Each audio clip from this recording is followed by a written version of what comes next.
తండ్రి, కుమారుడు, పరిశుద్ధాత్మ త్రియేక దేవుని నామం పేరట ఆమెన్. మన తండ్రి అయిన దేవుని నుండి, ప్రభు అయిన యేసుక్రీస్తు నుండి కృపా సమాధానములు మీకు కలుగునుగాక.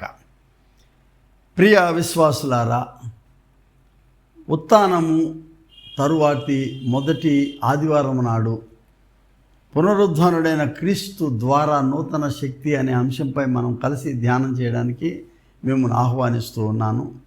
మరి గడిచిన వారము సర్వలోకానికి ఉత్కృష్టమైనటువంటి మహా సందేశం ఉత్థానము, మనం పునరుత్థానము అనుకునేటటువంటి ఈ అంశంలో అది కేవలము ఒక అంశం ద్వారానో ఒక కాన్సెప్ట్ లాగానో కాకుండా ఒక కాంక్రీట్ ఎక్స్పీరియన్స్, ఒక అనుభవనీయమైనటువంటి ఆ విశేషాన్ని గురించి మనం కలిసి ధ్యానం చేసింది. సర్వలోకము, ప్రపంచం అంతా కూడా ఇవాళ క్రైస్తవేతరులు కూడా అర్థమయ్యే రీతిలో ఈ ఈస్టర్ లేక ఊస్టర్ అనేటటువంటి పదాన్ని, అంటే గుడ్డు పెకలించుకొని వచ్చినటువంటి ఆ నూతన జీవి పిల్ల, అలాగా ఆయన భూమిని పెకలించుకొని వచ్చినటువంటి మృత్యుంజయుడైన యేసు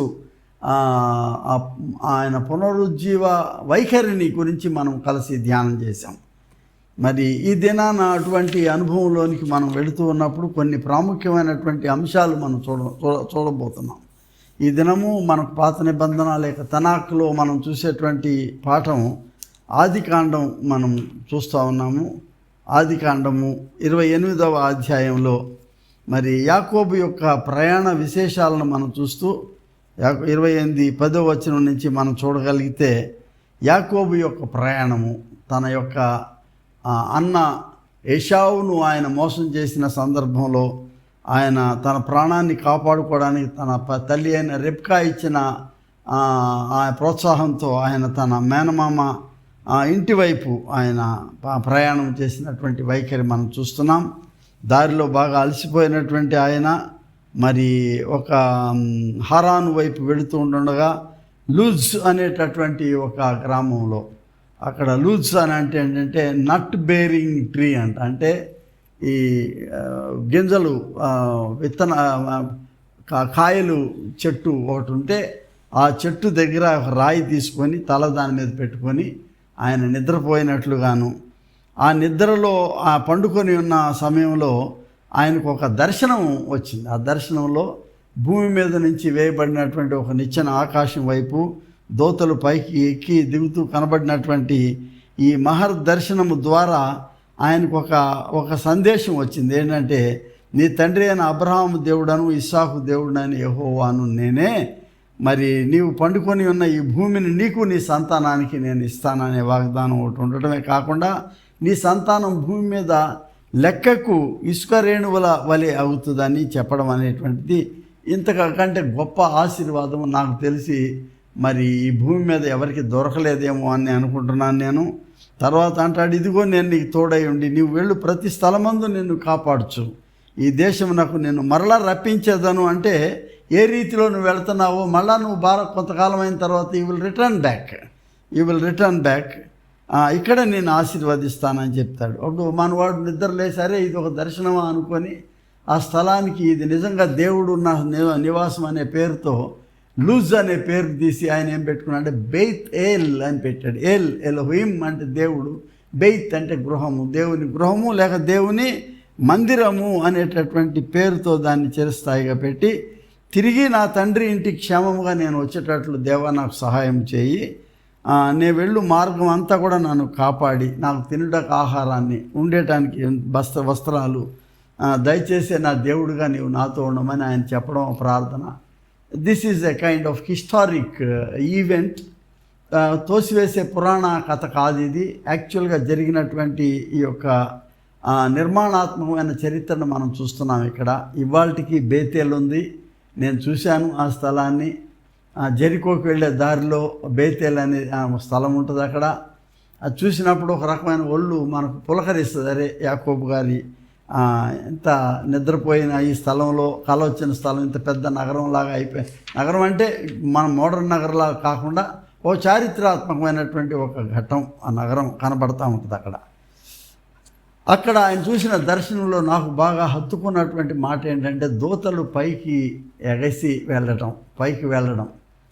అది ఇవాళ ఎందుకు వచ్చింది ఈ పాఠం అంటే, ఉత్థానుడైన యేసు మరియమ్మ మగ్దలేని మరియమ్మ వెళ్ళినప్పుడు ఆమె ఆయన్ని తాకాలని బహుశా కాళ్ళ మీద పడాలనుకునే సమయంలో ఆయన దూరంగా ఉండు, నన్ను తాకమాక, నేను ఇంకా పైకి నేను ఆరోహణం కాలేదంటున్నాడు. ఇంకా I have not been ascended, నేను ఇంకా అసెండ్ అవ్వలేదంటే నేను ఇంకా పైకి ఎక్కిపోలేదని. ఆ బేతేల్ దగ్గర ఆయన కలిగిన దర్శనంలో దూతలు పైకి ఎక్కిపోవడం అనేది ఇక్కడ ఈమెతో చెప్పేటప్పుడు నేను పైకి ఇంకా ఎక్కిపోలేదు ఆకాశానికి, లేక దేవుని సన్నిధానానికి ఎక్కిపోలేదు అని చెప్పడం, ఈ మాటలు రెండింటినీ తారతమ్యాన్ని నేను చూస్తూ ఇవాళ మన యొక్క పాఠంలోనికి వెళుతూ ఉన్నాము. ఇక్కడ ప్రభువు వారి యొక్క సమాధి చేయబడిన స్థితి. మీకు సమాధి అంటే ఒక మాట చెప్పాలి, గత వారం చాలామంది మీకు చెప్పి ఉంటారు. మనం భారతదేశంలో లాగా భూమిని తవ్వి సమాధి చేయటం కాదు, అక్కడ మట్టి తక్కువ, రాయి ఎక్కువ. కాబట్టి రాయి ఉండటం వల్ల ఏం చేస్తారంటే చిన్న చిన్న కొండలు గుట్టలు ఉంటాయి కదా, అందులో తొలుస్తారు. దాన్ని తవ్వడం అనే పదం కంటే తొలుచుట అనే పదం వాడడం మంచిది. తొలిచిన తర్వాత గుహలాగా చేసిన తర్వాత ఆ గుహలో ఖచ్చితంగా పరిచి బలపరుపుగా కొంచెం లోపలికి ఒక 6 అంగుళాలు మందాన దాని లోపలికి చెక్కేసి శరీరాన్ని మమ్మీలుగా చుట్టేస్తారు. తెల్ల గుడ్డని శరీరం అంతా కనబడకుండా చుట్టేస్తారు, సుగంధ ద్రవ్యాలు వేస్తారు. విధిగా ఈ పనులన్నీ అక్కడ చేస్తారు. తర్వాత శరీరాన్ని ముట్టుకొని ఇంకా బయటకు వచ్చాక ఏది తొలుస్తామో దానికి ఒక రాయి, బండరాయిని అడ్డం పెడతాడు. ఏ నక్కలో ఇటువంటివి ఏవి జంతువులు పోకుండా అది అడ్డం పెట్టేస్తారు. అందుకనే వాళ్ళు స్త్రీలు అనుకుంటారు ఈ రాయిని ఎవరు పొర్లిస్తారు అనేటటువంటి మాటను అక్కడ వాడడాన్ని మనం అక్కడ చూస్తూ ఉన్నాము. చూడండి, యోహాను 20వ అధ్యాయం 11వ వచనం మనం చూస్తే అక్కడ మనకి ఈ పదాలన్నీ కనబడతా ఉంటాయి. మీరు దీన్ని గమనించుకోవచ్చు. ఇప్పుడు మనం చూసే సమాధి దగ్గర ఏమి ఉండవు అటువంటివి, ఎందుకంటే దాని చుట్టూ పెద్ద డోమ్ కట్టేసేసి ఈ స్థలాన్ని పూర్తి చేశారు. ఒక స్థలంలో దీన్ని మోడల్ టూంబ్ అని ఒకటి చూపిస్తారు మనకి. అది that is only A model tomb, but it is not true tomb అని గమనించాలి. చాలామంది అక్కడ పోయి మేము సమాధి చూసి వచ్చి మోసపోవద్దండి. అది తెరిచి ఉంచినటువంటి రాయి పక్కన దొరికించే రాయిని ఉండేది, అది మోడల్ టూంబ్, నమూనా. అసలు సమాధి ఇక్కడ డోమ్ కిందే ఉండడాన్ని మనం గమనించాలి. 20వ అధ్యాయం మనం చూస్తే ఆదివారము పెందలకాడనే ఉన్నప్పుడు మగ్దలేనే మరియా సమాధి దగ్గరికి ఆవిడ రావటము, సమాధి తీయబడి ఉంటే చూచి ఆమె పరిగెత్తుకొని పోయి సీమోను పేతురును యేసు ప్రేమించిన మరి ఒక శిష్యుడు అంటే యోహానుకు చెప్పడం, వాళ్ళిద్దరు కూడా పరిగెత్తుకొని రావడం. ముందు యోహాను పేతురు గారిని లోపలికి వెళ్ళనీయడం, పేతురు గారు త్వరపడి పరిగెత్తి సమాధి వద్దకు వచ్చి వంగి నారబట్టలు పడి ఉండేట్టు చూచాను. కానీ తర్వాత యోహాను కూడా అక్కడికి వెళ్ళి నారబట్టలు పడి ఉండుట, ఆయన తల రుమాలు నారబట్టల యొద్ద ఉండక వేరుగా ఒక చోట చుట్టిపెట్టి ఉండట, ఇదన్నీ చూచాక శిష్యుడు లోపలికి పోయి చూసి నమ్మాను అని ఉంటుంది. ఏమి నమ్మాను అంటే నారబట్టలు ఉండటం చూసి నమ్మటమా, లేక సమాధిలో ఆయన లేడని నమ్మటం వరకేనా? వాట్ వాజ్ ఈ ఎస్టాబ్లిషింగ్ అండ్ వాట్ వాజ్ ఈ బిలీవింగ్ ఆన్ దట్? అంటే యేసు మృతులలో నుండి లేచుట అగత్యమని లేఖనం వారు ఇంకా గ్రహింపరైరి అని మార్క్ అంటున్నాడు. అంటే వాళ్ళు నమ్మలే ఇంకా పునరుద్ధానాన్ని, ఆయన లేడనే విషయాన్ని మాత్రం వాళ్ళు అటెస్ట్ చేసుకొని వచ్చేస్తున్నారు. మరియమ్మ వదిలేశారు అక్కడ. మగ్దలేనే మరి అక్కడ ఒంటరిగా ఉండి ఆమె ఏడ్చుచూ అక్కడ దుఃఖపడతా ఉంది, నా ప్రభువును ఎవరో ఎత్తుకుపోయారని. ఆ సమాధిలోనికి ఇప్పుడు మెల్లిగా దిగింది, 3వ వ్యక్తి సమాధిలోనికి వెళ్ళటం ఈమె. పేతురు తర్వాత యోహాన్ తర్వాత ఈమె వెళ్ళి ఆ సమాధి ఖాళీగా ఉండటం చూసి బయటకు వచ్చి అక్కడ తోటమాలి, అంటే అరిమత్తయి యోసేపు గారి తోట కదా అది, సన్హెడ్రిన్ సభా సభ్యుడిది, ఆయన సమాధి ఇచ్చాడు యేసు వారి యొక్క బాడీ పెట్టడానికి.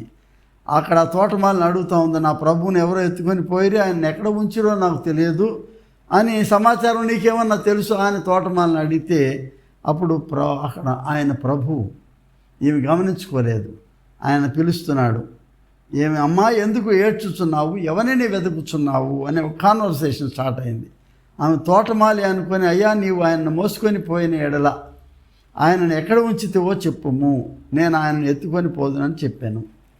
నేను ఇందాక చెప్పాను, కొంతమంది శరీరాన్ని తీసి మళ్ళా సుగంధ ద్రవ్యాలు అద్ది మళ్ళీ పెట్టేయడం కద్దు అని చెప్పాను నేను. కానీ ఎవరు ఆ పని చేసి ఉండొచ్చు, లేక ఇంకే కారణంగానే తీసి ఉండొచ్చా అని.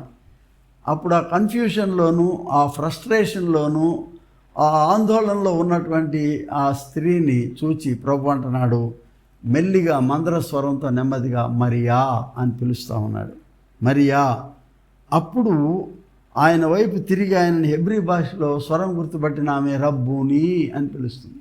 అంటే ఇప్పుడు యథాస్థితికి వచ్చేసారు ఇద్దరు కూడా. ఆమె ఇది పోయింది, ఇప్పటి వరకు ఉన్న కళ్ళ మసకతనం పోయింది, ఆయన గుర్తుపడుతున్నట్టు ఉంది. ఆమె రబ్బూని అని ఇదివరకు పిలిచిన పిలుపుతోనే పిలుస్తూ ఉన్నది, అనగా బోధకుడు అనే అర్థం అని ఉంటుంది. అక్కడ ప్రభువు వారు అంటున్నాడు, నా దగ్గరికి రామాక, నేను ఇంకా నువ్వు తండ్రి యొద్దకు ఎక్కిపోలేదు కనుక నన్ను ముట్టుకొనవద్దు. అయితే నా సహోదరులు అంటే శిష్యులు, స్నేహితులు, వాళ్ళ దగ్గరికి వెళ్ళి నా తండ్రి మీ తండ్రి, నా దేవుడు మీ దేవుడు నన్ను వాని యొద్దకు ఎక్కిపోవచ్చునా అని వారితో చెప్పాను. అప్పుడు మగ్దలేనే మరియ లేచి నేను ప్రభువును చూచి తిని. I think there ends the whole chunk of event with a conclusion of the proclamation of the gospel. Kerygma అంటే ప్రొక్లమేషన్, అంటే ఈ సత్య సువార్త. For the first time a gospel has come out of her mouth. ఏంటంటే నేను ప్రభువును చూచి తిని అనే మొట్టమొదట వచ్చినటువంటి పదం మగ్దలేనే మరియా నుంచి వచ్చింది. ప్రియ స్నేహితులారా, ఈ వారము అంటే ప్రతి వారము మనం ఒక్కొక్క అనుభవాన్ని గురించి మాట్లాడుకోవాలి. ప్రభువారి ఉత్థాన అనుభవాలు ఎన్నో ఉన్నాయి, చాలా ఉన్నాయి. శిష్యులతోనూ మగ్దలేనే మరియతోనూ అన్ని అనుభవాలు ఒకటిగా ఉండవు, కానీ ప్రతి అనుభవానికి మూలం ఒకటే. ఏంటంటే ఖాళీ సమాధి అనేటటువంటి సత్యం, the fact of empty tomb. దాని చుట్టే అల్లుకున్నటువంటి ఈ యొక్క విశేషాలు, ఈ అనుభవాలు, ఇవన్నీ కూడా దేన్ని సూచిస్తున్నాయంటే ప్రభువు లేచి ఉన్నాడు, ఆయన ఇక్కడ లేడు అనే, ప్రభువు సజీవుడు, ఆయన చనిపోయిన వాడు కాదు అనే సత్యం మనం చూస్తున్నాం. మగ్దలేనే మరియా. మగ్దలేనే అనేది ఆమె ఊరి పేరు, అది మరియా ఆమె పేరు. 7 పేర్లు చూస్తాం మనం సువార్తల్లో. 7 అతి ప్రాముఖ్యమైన వాళ్ళు. యేసు తల్లి మరియా పేరు చూస్తాం మనం. 2 లాజరు సిస్టర్స్, 2 మార్తా మరియల్లో ఒక మరియా. ఈమె 3వ మరియా. 7 దయ్యాలని ప్రభువు ఈమె నుంచి వెళ్ళగొట్టాడని చెప్తారు. కొన్నిసార్లు ఈమె లాజరు సహోదరి మరియా అని కొందరు అంటారు. నేను నమ్మటం లేదు, ఎందుకంటే ఈమె ఊరి పేరు స్పష్టంగా చెప్పారు, మగ్దలేనే అని చెప్పారు ఈమె ఊరి పేరు. ఆ మరి ఏమో బేతనీ ఊరిలో ఉండే మరియా కాబట్టి బేతనీ ఏమో యెరూషలేం దగ్గర ఉంటుంది, మగ్దలేనే ఏమో నజరెత్ దగ్గర ఉంటుంది. కాబట్టి ఖచ్చితంగా ఈ మరియా వేరు. ఇంకా వేరే మరియలు ఉన్నారు. మిగ్దాల్ అనేటువంటి ఈ అరామీ భాషలో మిగ్దాల్ అంటే మకుటము, లేకపోతే శిఖరము, లేకపోతే దీన్ని గోపురము అనేటటువంటి పదం అర్థం వస్తుంది. అంటే ఎత్తైనటువంటి ద టవర్ అంటే శిఖరము అనే అర్థం వస్తుంది మిగ్దాల్ అనేది. ఇది తోరాలో చాలా చోట్ల మెన్షన్ చేయబడింది. తోరా అంటే ధర్మశాస్త్రం.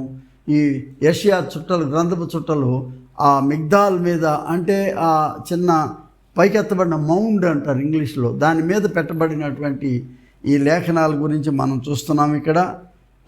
దీని అర్థం ఏంటంటే, ఇంకా ఈ మిగ్దాల్ అర్థాలు ఏంటంటే స్ట్రెంగ్త్, శక్తి, స్టెబిలిటీ, స్థిరత, ప్రొటెక్షన్ అంటే ఆశ్రయము లేక కాపు, ఈ అర్థాలు ఇచ్చేటటువంటి మిగ్దాల్, మగ్దలేనే అని ఇంగ్లీష్లో ఆ పదం వింటున్నాడు.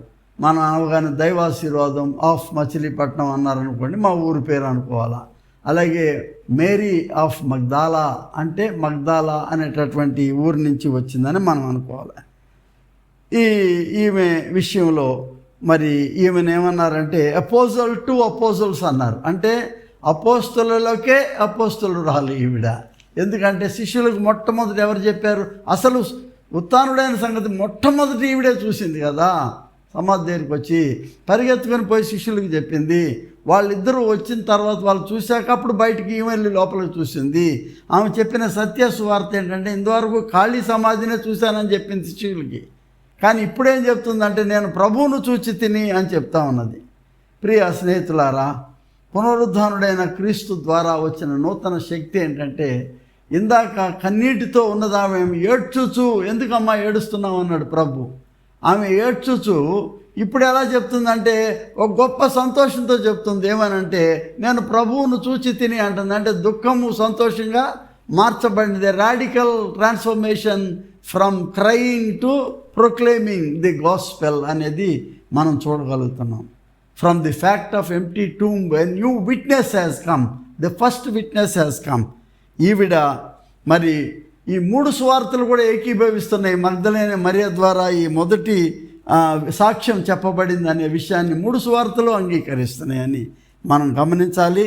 ఈమె మొదటి సాక్షి. తర్వాత లూకా మరియు మార్కు కూడా ఇద్దరు ఒప్పుకుంటారు ఏంటంటే ఈవిడ నుంచి దయాలు ప్రభు వెళ్ళగొట్టాడనేటటువంటిది కూడా మనం చూస్తున్నాం. మరి మత్తయి 15:39 మగ్దాలా అనే పేరు మొట్టమొదట మనం చూస్తున్నాం. ప్రియ స్నేహితులారా, మనకి ఇక్కడ కొల్లేరు అని ఒక లేక్ ఉంది కదా, ఆ కొల్లేరు చుట్టూ కొన్ని వందల గ్రామాలు ఉండినట్లుగానే, ఎందుకంటే పెద్ద సముద్రం లాంటి పెద్ద సరస్సు గలిలయ చుట్టూ ఉన్నటువంటి కొన్ని వందలాది గ్రామాల్లో ఈ గెన్నెసరత్ అంటారు దాన్ని ఒడ్డున ఈ గెన్నెసరత్ యొక్క గలిలయ సముద్ర తీరంలో దాని యొక్క పశ్చిమ దిక్కులో ఉండేటటువంటి గ్రామం మగ్దాలా, కపెర్నహూము, తర్వాత నాయీను, ఈ గ్రామాలన్నీ కూడా గలిలయ చుట్టూ ఉండేటటువంటివే అని మనం చూడగలుగుతాము. ఇది ఒక పల్లె, అంటే చేపలు అవి అమ్ముకునేటటువంటి వాళ్ళ గ్రామం. మంచి ఇది it's actually A fishing harbour అని చెప్పచ్చు ఈ స్థలాన్ని మనం. మరి ఈమె నుంచి మనం నేర్చుకోవాల్సినటువంటి విషయాలు ఏంటి ఇవాళ ఈ ఉత్థానంలో మగ్దలేనే మరియ ద్వారా మనకు తెలిసినటువంటి how the resurrected lord has empowered her. ఆవిడను దుఃఖంలో ఉన్నటువంటి స్త్రీని ఎలా బలపరిచి, ధైర్యపరిచి, ఆదరించి, ప్రోత్సహించి తన కొరకు ఒక బలీయమైనటువంటి సాక్ష్యాన్ని తీసుకురావడంలో ఈయన మరియా అని పిలవడం, ఆమె రబ్బూని అని పిలవడంలో the conversation between Maria and Rabboni becomes an unshakable faith activity here. ఒక గొప్ప విశ్వాసాన్ని మనం చూస్తున్నాం. మరి ఈ మగ్దలేనే దాదాపు 12 సార్లు ఈవిడి పేరు మనం సువార్తల్లో మనం చూడగలుగుతూ ఉన్నాము. ఆమె శిష్యుల పేర్లు వచ్చినప్పుడల్లా మగ్దలేనే మరి పేరు కూడా మనం ఎక్కడో చోట మనం గమనిస్తూ ఉన్నాం. మనం ఇక్కడ this is a divine encounter. ఉత్థానుడైన యేసు యొక్క సందర్శనము, పరామర్శ, ఆయన ప్రత్యక్షత, ఈ 3 పదాలు వాడచ్చు. సందర్శన, పరామర్శ, ప్రత్యక్షత. అంటే ది డివైన్ ఎన్కౌంటర్, అంటే దైవిక దర్శనము ఈమె పొందుకోగలిగింది ఇక్కడ ప్రభు వారితో కూడా. ఎంత అదృష్టవంతురాలండి ఆమె ప్రభు యొక్క విశ్వరూప సందర్శనాన్ని కాంచిందని చెప్పాలనుకో. ఆ భాషలో చెప్పాలంటే ఎవరికి దొరకనటువంటి గొప్ప అనుభవం ఏంటంటే ఉత్థానుడైన ప్రభువును ప్రథమంగా సందర్శించినటువంటిది ఈవిడ. ఇక్కడ ఒక మాట చెప్పాలి. చాలాసార్లు మనం స్త్రీలకి ఈ దినాల్లో ఆర్డినేషన్ ఇవ్వాలా వద్దా అనుకొని చర్చలు జరుగుతున్న రోజుల్లో ఆనాడు మొట్టమొదటి సాక్షి ఒక స్త్రీ బయటకు వచ్చిందండి ప్రభు గురించి చెప్పడానికి, సత్యస్వార్త చెప్పడానికి.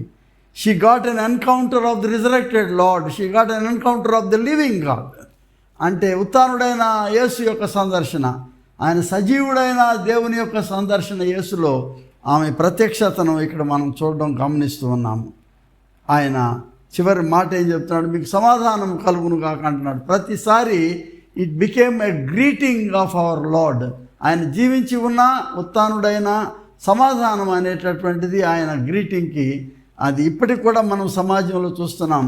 షాలోమ్, సలాం, సలామత్ అని అంటాం. అంటే ఏంటంటే సలాం అలైకుం అంటే వలైకుం సలాం అని చెప్తే అర్థం ఏంటంటే నీకు నా సమాధానము, నీకు కూడా సమాధానము, పీస్ బీ అంటూ యూ.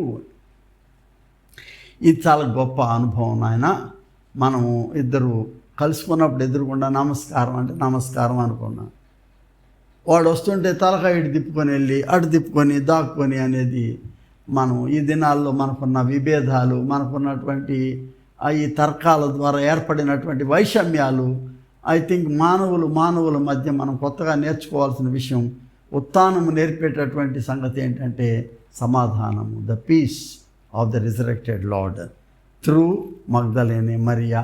ఆమె సాక్ష్యం ద్వారా ఆయన చివరిలో ఏం చెప్తున్నా అంటే మీకు సమాధానము కలుగునుగాక అని చెప్పి ఆమెమో నేను ప్రభువును చూచి తిని అని ఆమె చెప్తుంటే ఆయన సమాధానం కలుగునుగాక అంటున్నాడు.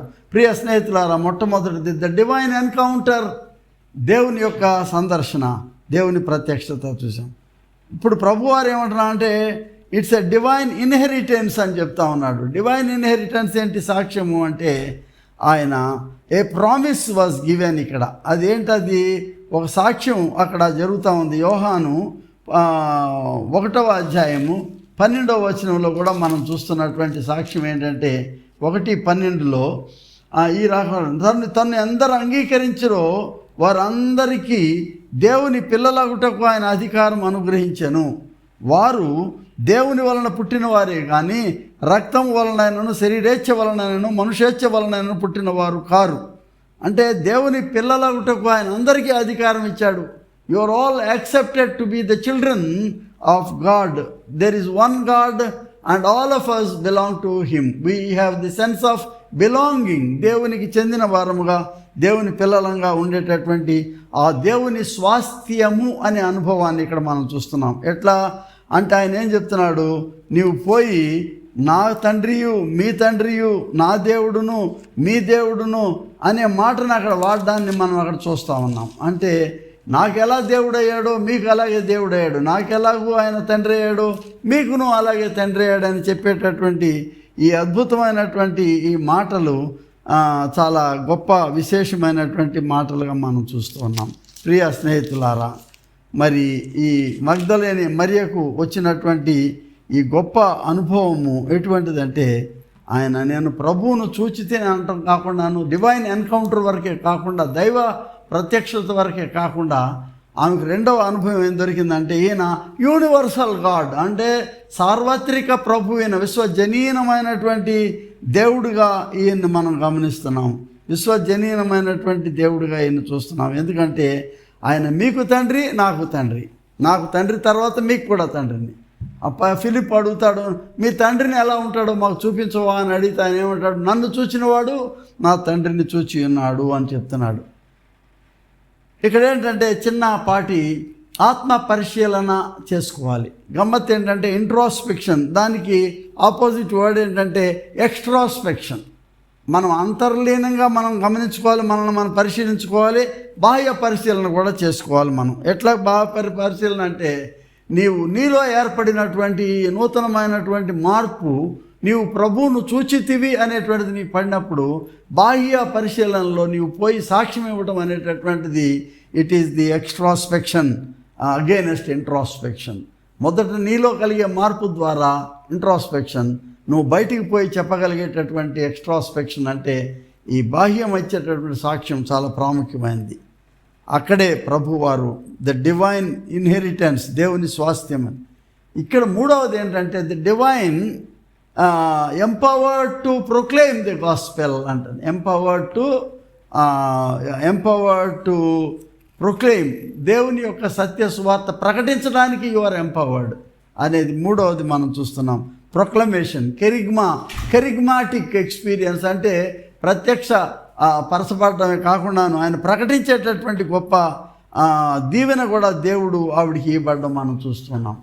ప్రియ స్నేహితులారా, ఉత్థానము తర్వాత దేవుడు మనల్ని మరి పునర్శక్తిని మనకు అనుగ్రహించడంలో ఒక భాగం ఏంటంటే ఇది నా కొరకు నేను దాచుకోవడమే కాకుండాను దీన్ని తిరిగి నేను ఇందాక చెప్పినట్లుగా ఈ బాహ్య పరిశీలనలో బయటికి వెళ్ళి దీన్ని ప్రకటించేదానికి, బాహ్య ప్రకటన చేయడానికి దేవుడు మనకు శక్తిని అనుగ్రహిస్తున్నాడు. ప్రియ స్నేహితులారా, it's an divine encounter and divine proclamation and divine inheritance అనేటటువంటి భాగాలు. అంటే దేవుని యొక్క దర్శనం చూస్తున్నాం ఇక్కడ యేసు పునరుత్థానంలో. రెండవది దేవుని యొక్క ప్రకటనలో మనం ఎలా ఆయన ఉత్థానాన్ని ప్రకటించాలో చూసాం. ఎలా దేవుని స్వాస్థ్యంగా మనం మారామనేటటువంటిది నా దేవుడు మీ దేవుడు అంటున్నాడు ఆయన. కాబట్టి నా తండ్రి మీ తండ్రి అనడంలో ఒక కామనాలిటీని మనం చూస్తుంది. యేసు అందరినీ అంగీకరిస్తున్నాడు, ఆయన అందరికీ అవకాశం ఇస్తున్నాడు. నేను దేవునికి చెందిన వాడను లేక చెందిన దానను అనేటువంటి అవకాశం. నాలుగవ ప్రాముఖ్యమైనటువంటి అబ్జర్వేషన్, ఈ ఉత్థానం దేవుడు వారిని శక్తి పరులుగా చేయడానికి మరొక ఆలోచన ఏంటంటే, నువ్వు నన్ను తాకవద్దమ్మా, నేను ఇంకా పైకి ఎక్కిపోలేదు, అని చెప్తా ఉన్నాడు. అంటే ఆరోహణము అవరోహణం అనే రెండు చాలా ప్రాముఖ్యమైనటువంటి దైవ లయ. ఇది దైవ లయ. గడియారంలో ఇది వరకు ఇటు నుంచి ఇటు లోలకు తిరిగినట్టు తిరుగుతూ ఉంటుంది. అది the rhythm of God, the rhythm of the divine Lord. And here you can explicitly you can see this divine rhythm. అదేంటంటే ఆయన ఎలా దిగి వచ్చాడో, ఈ హస్ డిసెండెడ్ ఇన్ ఇన్కార్నేషన్. ఆయన ఈ లోకములో ఆయన దైవ కుమారుడుగా, అంటే అద్వితీయం లేనటువంటి వానిగా ఆయన ఎలా జన్మించాడో, అలాగే ఈ లోకంలో మనుష్య కుమారుడుగా ఉండి permeating in the earth, on the earth, తిరిగి మరలా ఆయన ఎసెండ్ అవటంలో, ఆయన తిరిగి పైకి ఎగసిపోవటంలో, అని నాట్ ఎట్ అసెండెడ్ అంటున్నాడు. అంటే ఇక కొద్ది సేపట్లో, కొద్ది సమయంలో I will ascend. Certainly there is a certainty of his ascension to heaven. దేవుని ప్రాంగణంలోనికి ఆయన ఆరోహణం అయ్యేటువంటిది. ఆరోహణము అవరోహణం అనేటువంటి రెండు ఈ దైవ లయ కింద నేను చెప్పాను. దీనికి కేంద్రం ఎవరంటే క్రీస్తు అనే క్రీస్తు ఘటన. The Christic act of the lord is nothing but resurrection. ఈ ఉత్థానముకి ఇటువైపునేమో ఆయన దిగి వచ్చింది, ఉత్థానంకి ఇటువైపు ఆయన పైకి అగిసిపోయేటటువంటి ఆరోహణము అవరోహణం అనేటువంటి వీటి ద్వారానే ఈ ఉచ్ఛ్వాస నిశ్వాసల మధ్య ఉత్పన్నమయ్యేటటువంటి ఈ జీవ ఊపిరి, ఇది దేవుని యొక్క ఊపిరి. The breath of God, the life of God. తర్వాత ఆలోచన నాదేంటంటే, దుఃఖంలో ఉండినటువంటి ఈమె, he was in dismay, she was in distress, she was in dissatisfaction. ఆవిడ దుఃఖంలో ఉండి ఏడుపుతో ఆమె కేకలు వేస్తున్నాడు. దుఃఖంలో ఉండి బాధపడతా ఉంటే ఈ దుఃఖాన్ని ఆయన పరిమార్చి ఆయన ఆనందముగా అంటాడు కదా, ఆయన బూడిదని తీసే స్థలంలో ఆనంద తైలాన్ని ఇస్తానంటున్నాడు దావీదు కీర్తనలో. అలా ఈవిడ దుఃఖాన్ని తీసివేసి she was transformed into a choicest channel, choicest instrument in the hands of God. దేవుని చేతిలో ఒక అద్భుతమైన సాక్షిగా ఈమెనిచ్చాడు.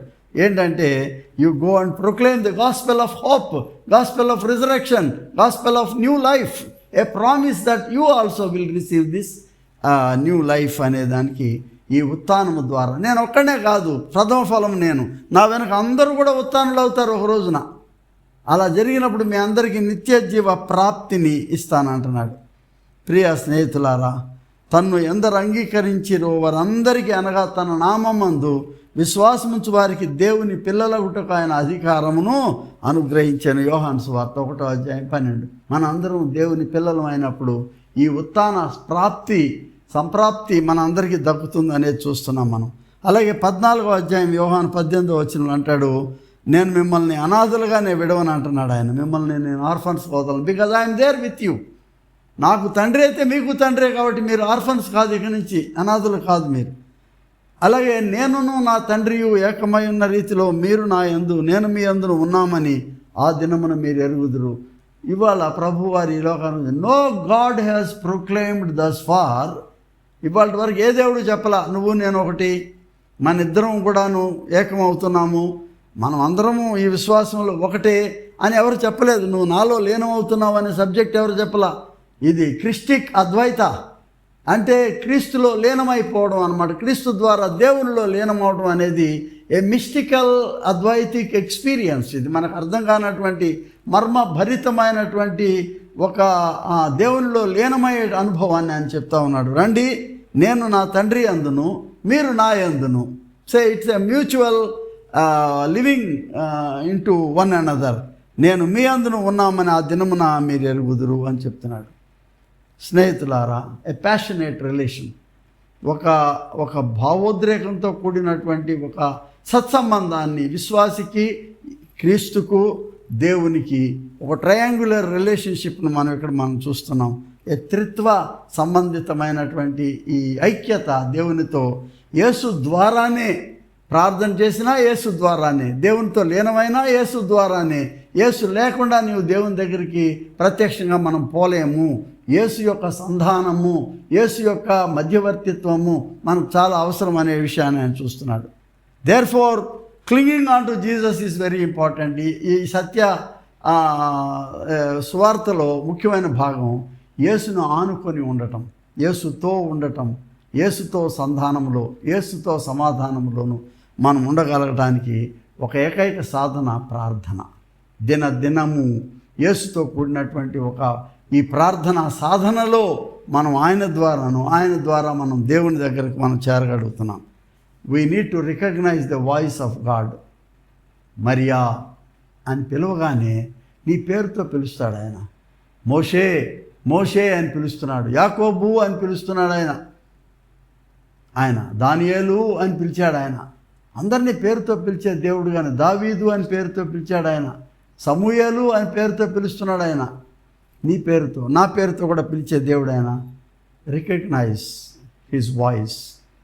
We need to discover his presence. ఆయన నీతో ఉన్నాడనేటటువంటి ఆయన వెంటనే Rabboni, she discovered the very presence of the lord, the resurrected lord.